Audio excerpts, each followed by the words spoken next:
जय जय रघुवीर समर्थ. समर्थ म्हणतात की अतिलोभानेही आपलेच नुकसान होते आणि म्हणूनच समर्थ म्हणतात की अतिलोभ करूच नका.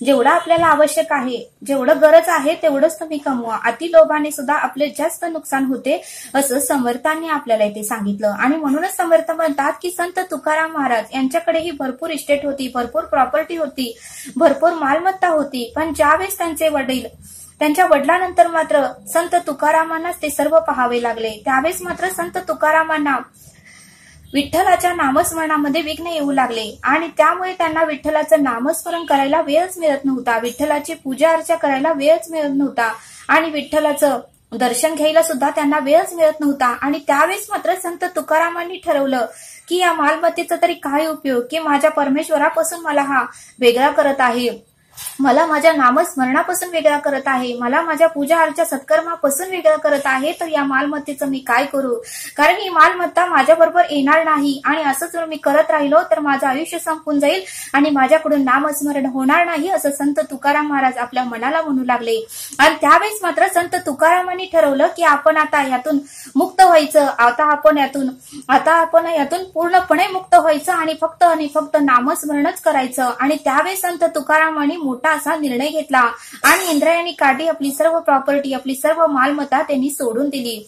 आणि मग मात्र त्यांचं मन हे हलकं होऊ लागलं आणि अखंड ते नामस्मरण त्या पांडुरंगाचं करू लागले. बघा म्हटले समर्थ, आपल्याला तसं करायचं नाहीये. त्यावेळेस द्वापार युग होते, आता कलियुग आहे. आता महागाई भरपूर झाली आहे. घरातल्या सर्वांनी कमवल्यावर, घरातल्या सर्वांनी कष्ट केल्यानंतर घर चालतं. समर्थ म्हणतात की आपल्याला तसं करायचं नाहीये. त्यांच्यासारखी प्रॉपर्टी आपल्याला नदीमध्ये सोडायची नाही, पण आहे आपण जे मिळवतो त्याच्यापेक्षाही जास्त हव्यास आपण करू नये, की जेणेकरून प्रामाणिकपणे कष्ट करावे, की जेणेकरून काळा पैसा घेऊ नये, एखाद्याला लुबाडू नये, चोरी करू नये, एखाद्याला फसवू नये. अशा पद्धतीने तुम्ही पैसा कमवू नका, त्यामुळे तुम्हाला सुख शांती लाभणार नाही. अशा पद्धतीने जर आपण पैसा कमवला तर आपल्याला मोठा आजार होईल किंवा तो आजाराला तो पैसा जातो. जसं लोकांचा आपण घेतो त्यांचा तळताटी त्याच्याबरोबर येतो. त्यामुळे समर्थ म्हणतात की कोणाचाही जास्त पैसा घेऊ नका. जेवढा आपल्या कष्टाने मिळवता येईल, जेवढं आपण नोकरी करून मिळवतो किंवा एखादा बिझनेस करून मिळवतो त्या पद्धतीनेच मिळवा. दुसऱ्या मार्गाने तुम्ही पैसा मिळवू नका. तो आपल्याला लागणार नाही, तो आपल्याला पचणार नाही, त्याने आपल्याला शांती, समाधान, सुख लाभणार नाही, असं समर्थांनी आपल्याला इथे सांगितलं. आणि म्हणूनच समर्थ म्हणतात की संत तुकारामांनी तो मोठा निर्णय घेतला आणि त्यामुळे संत तुकारामांकडून अखंड नामस्मरण झालं.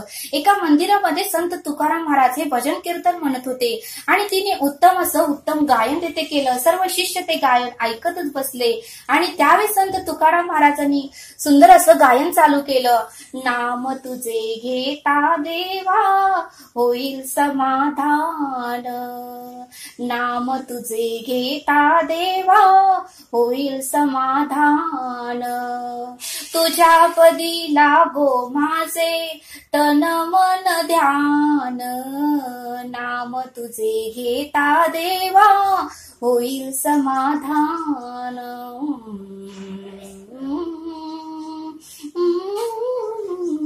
सूत्रधार तू विश्वाचा तुझे गुण ज्ञान, कालगतीचे फिरविशी चक्र ते महान, मी मोक्ष तुझे आणा मी ऐसी देई दान, नाम तुझे घेता देवा होईल समाधान, नाम तुझे घेता देवा होईल समाधान.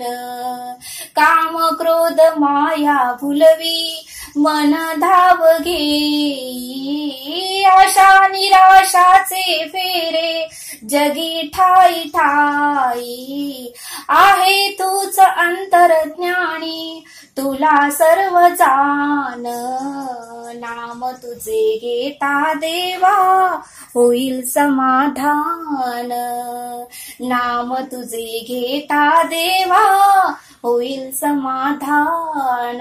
असं उत्तम असं तिथे भजन कीर्तन गायन चालू होते. त्यावेळेस एका शिष्याने धाडसाने संत तुकारामांना विचारलं की महाराज, तुम्ही आपली संपत्ती, आपली प्रॉपर्टी नदीमध्ये का सोडून दिली? त्यावेळेस संत तुकाराम महाराजांनी त्यांना उत्तम असं उत्तर दिलं. संत तुकाराम महाराज म्हणाले की त्या प्रॉपर्टीने, त्या मालमत्तेने माझा पांडुरंग माझ्यापासून वेगळा होऊ लागला होता.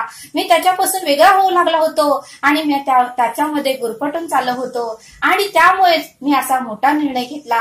त्यावेळेस मात्र शिष्यानाही संत तुकारामाचे आश्चर्य वाटले. बघा म्हणले समर्थ, आपण तसं करायचं आपल्याला तरी धाडस होईल का म्हणले. पण त्या काळी संत तुकारामांनी ते धाडस केलं असं समर्थांनी आपल्याला ते सांगितलं. आणि म्हणूनच समर्थ म्हणतात की अतिलोभाने आपलंच नुकसान होतं असं समर्थांनी आपल्याला इथे सांगितलं. त्यासाठी समर्थ आपल्याला एक बोध सांगतात. एकदा एक भिकारी भिक्षा मागत होता, गल्लोगल्लीमध्ये फिरत होता.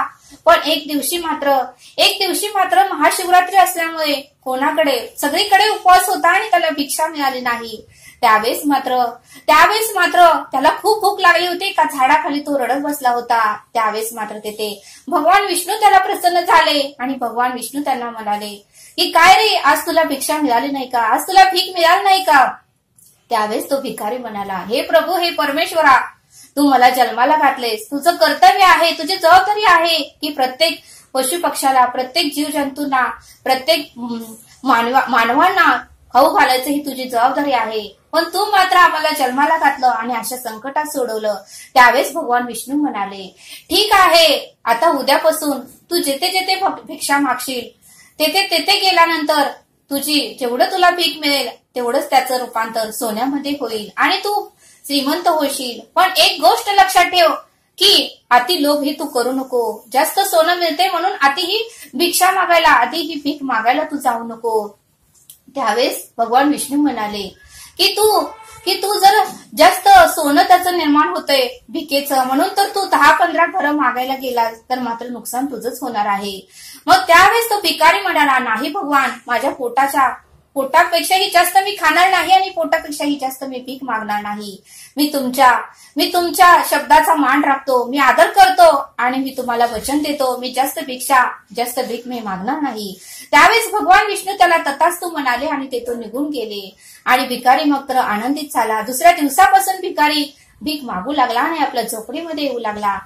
5 घरं त्याने भीक मागितली आणि झोपडीत आल्यानंतर मात्र त्या झोळीमध्ये त्या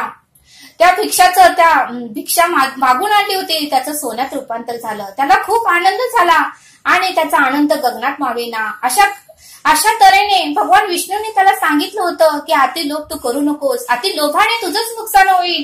हा शब्द तो विसरूनच गेला आणि अति लोभ त्याच्यामध्ये उत्पन्न होऊ लागला. आणि मग मात्र त्याने ठरवलं की आज 5 घरं मागितली, उद्या 10 घरं मागायची. उद्या त्याने 10 घरं मागवली. 10 घरातून त्याने भीक मागून आणली, त्याचंही सोन्यात रूपांतर झालं. आणि पुन्हा मात्र त्याने 20 घरं मागवली. 20 घरात गेला आणि 20 घरामध्ये त्याने भीक मागितली आणि तो आपल्या घरी आला. पण ज्यावेळेस त्याचं रूपांतर सोन्यात झालं त्यावेळेस मात्र त्या झोळीला ते ओझं पेलवलं नाही आणि ती झोळी फाटली आणि सर्व काही सोनं त्यातून खाली पडलं आणि मग मात्र त्याची माती झाली. भगवान विष्णूंनी सांगितलं की तू जर अति लोभ केला, जर तू हव्याच्या पोटी जर तू भीक मागितली तर त्याचं सोन्यात रूपांतर होईल आणि सोन्यात रूपांतर झाल्यानंतर मात्र तुझी झोळी ज्यावेळेस फाटेल आणि त्या झोळीतून ज्यावेळेस सोनं खाली पडेल त्यावेळेस मात्र त्याचं मातीच होणार, ते सोनं राहणार नाही असं भगवान विष्णूंनी त्याला बजावून सांगितलं होतं. तरीही तो लोभापोटी सर्व काही विसरून गेला आणि त्याला काय होतंय, आपल्याला भरपूर सोनं मिळतंय, आपण श्रीमंत होऊ, त्याला काय होतंय असं करत करत त्याचा लोभ भरपूर वाढला की त्याने भगवान विष्णूंच्या शब्दाकडे जास्त लक्ष दिलं नाही, तो विसरून गेला. आणि अशा पद्धतीने त्याने भरपूर सोनं मिळते म्हणून भरपूर घरामध्ये जाऊन भीक मागितली. पण मात्र नुकसान त्याचंच झालं. ती झोळी पूर्णपणे सोन्याने भरून गेली आणि सोनं जड असल्यामुळे ती झोळी पूर्णपणे फाटून गेली. ती कुजलेली होती आणि फाटल्यानंतर मात्र सर्व सोनं त्या मातीत पडलं आणि मग त्या सोन्याचंही मातीत रूपांतर झालं.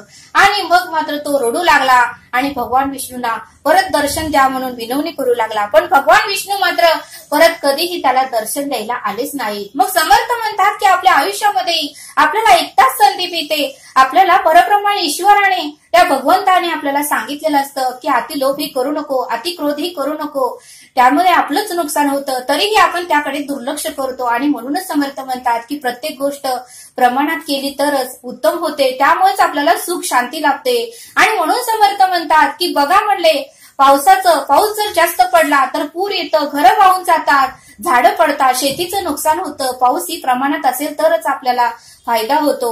उन्हाचंही तसंच आहे, ऊन जर प्रमाणात असेल तरच आपल्याला फायदा होतो. ऊन जर जास्त पडलं तर आपल्याला ही चक्कर येते, सगळी झाडं वाळून जातात, फळं येत नाहीत, शेती फुलत नाही, पालेभाज्या येत नाही. म्हणजे उन्हाचंही जास्त प्रमाण झालं तर नुकसान आपलंच होतं. बघा म्हणले समर्थ, म्हणजे प्रत्येक गोष्टीला प्रमाण हे लावून दिलं आहे. भाजीमध्येही तिखट आणि मीठच जास्त घातलं तर भाजी खारट आणि तिखटच होणार आहे. म्हणून समर्थ म्हणतात की प्रत्येक गोष्टीला प्रमाण आहे. म्हणून समर्थ म्हणतात की आयुष्य जगत असतानाही जेवढं आपल्याला आवश्यक आहे, जेवढं संसाराला गरज आहे तेवढंच मिळवा. अति लोभानेही आपलंच नुकसान होतं आणि आपणच आपल्या पायावर दगड मारून घेतो. आणि म्हणूनच समर्थ म्हणतात की अति लोभ तुम्ही करूच नका. उत्तमरित्या जेवढं आपल्याला गरज आहे, जेवढं आपल्याला आवश्यक आहे तेवढंच करा. या बोधातून आपल्याला हे शिकायला मिळतं की त्या भिकाऱ्याला एक संधी मिळाली होती. भगवान विष्णू त्याच्यावर प्रसन्न झाले होते.